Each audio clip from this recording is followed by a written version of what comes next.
Hi guys, my name is Mary McCall. Today I'm going to be talking about dialogical communication in the time of crisis. The direction of this presentation includes defining dialogical communication, explaining the 5 core dialogical principles, showing failures of monological communication, and presenting the communication hub framework. Then we're going to tie it all together by going into research of organizational communication effectiveness. Let's first start off by talking about what monological communication is.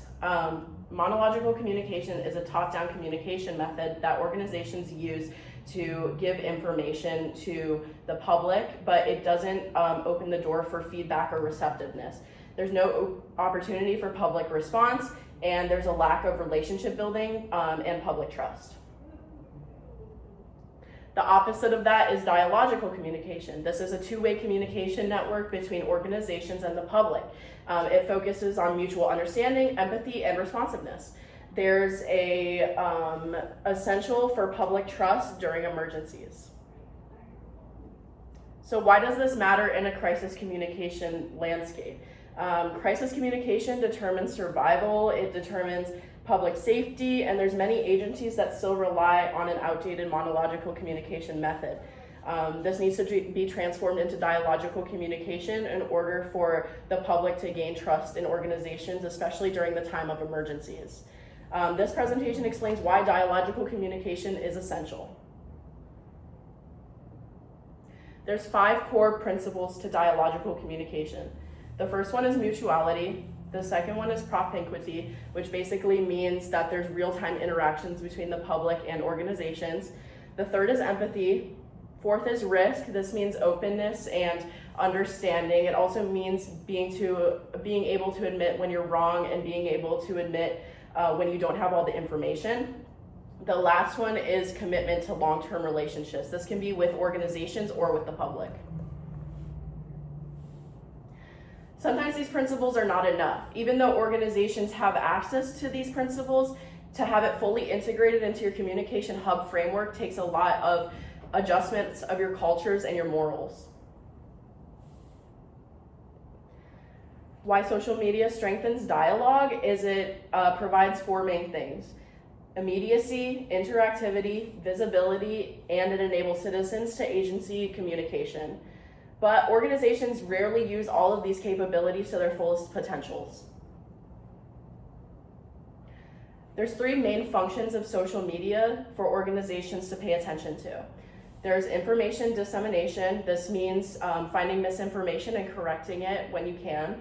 There's community building, and there's mobilization. This means gathering different sectors of your organization and putting them in different places and allocating different responsibilities. Agencies must integrate all 3 of these functions to be able to function in a dialogical way. Why agencies still fail. One-way broadcasting. This means that there is information being sent out, but that there's no receptiveness to it. There's no responses to people talking about when they're going to be getting food or water or resources. Ignoring comments or turning off comments. This does not build trust in the public environment.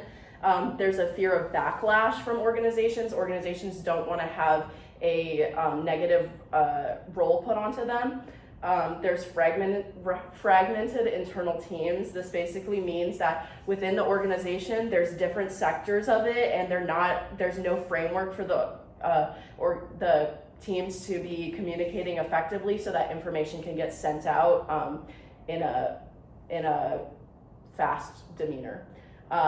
There's no real-time verifications. This basically means that when information is being sent out, there's not things being put in place for these verifications of information to be sent out and for this information to be published in a timely manner.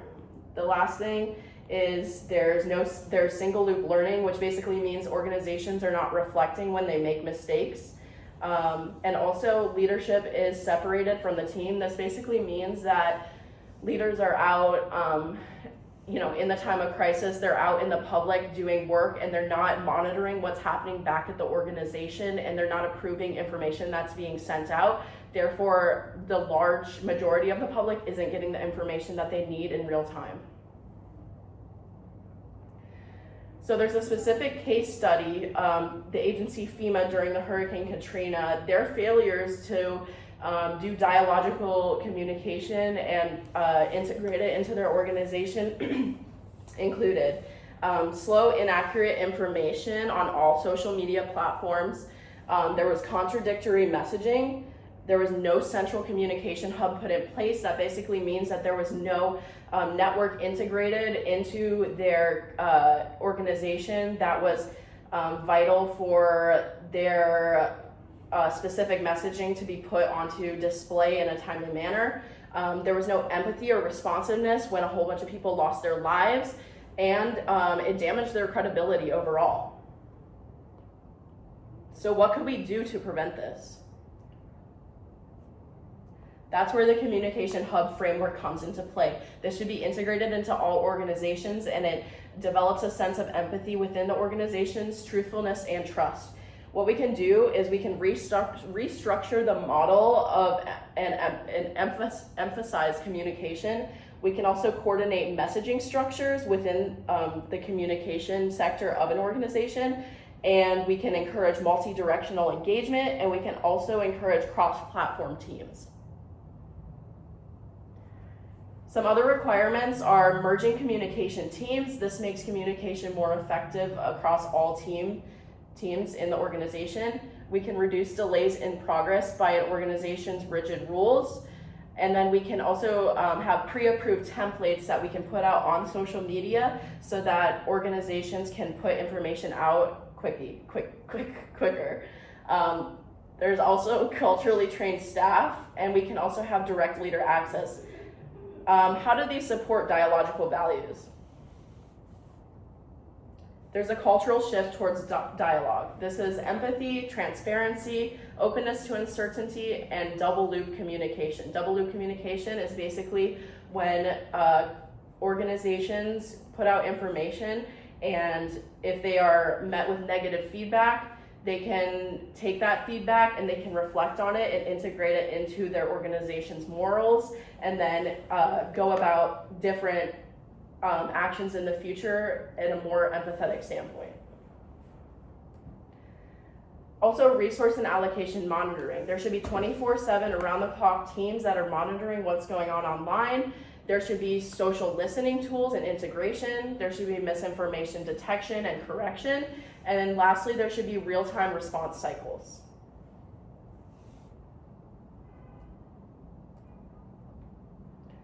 This matters to an organization because it instills trust with the public, most importantly. It heightens engagement with different sectors of social media.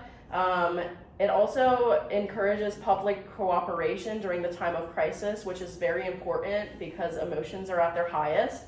It also encourages speed and accuracy and organizational resilience. In conclusion, dialogical communication is essential in crisis. Monological systems fail at scale when they are not looked at in a dialogical way. Structural frameworks like Communication Hub are in the future, and organizations that will adapt will learn trust and enhance resilience.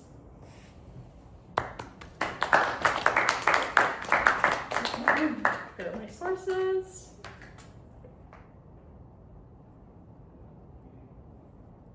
And I'm going to open the floor for any questions.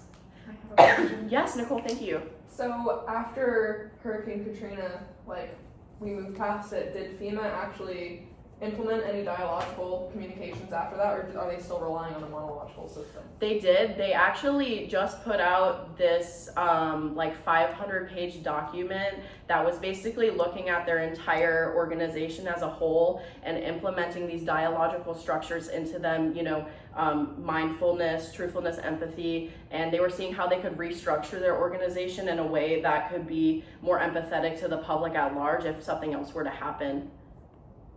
Is there an example of an organization that has really good dialogical communication and they never had to update it? Like a similar disaster with Hurricane Katrina, was there another group that did it correctly from the start? I think that the resources in Asheville during our last hurricane, they were very quick to mobilize and get people out of the storm and get them the resources that they needed. Anybody else? Kate? I was gonna say, why do you think trust is one of the most important factors between an organization and the people they're serving? I think trust is important because in the time of emergency, the public is so, I guess, emotional. And I mean, they have the right to be emotional, but for that trust to be instilled, you can depend on this organization where you don't know the people running it, but they can get you the resources and the information that you need. Did you have another question? Yes, what's another example of dialogical communication past social media? Like, how would these organizations implement it if not relying on that? I think between teams, this is like a really great approach just from, dealing with any conflict, implementing truthfulness, implementing empathy. It's really easy to get swept up in top-down communication or single loop learning when you are running a business, and you have to remember that there's people that are behind this and they have feelings, and to lead your organization with empathy is the way to succeed. Thanks, guys.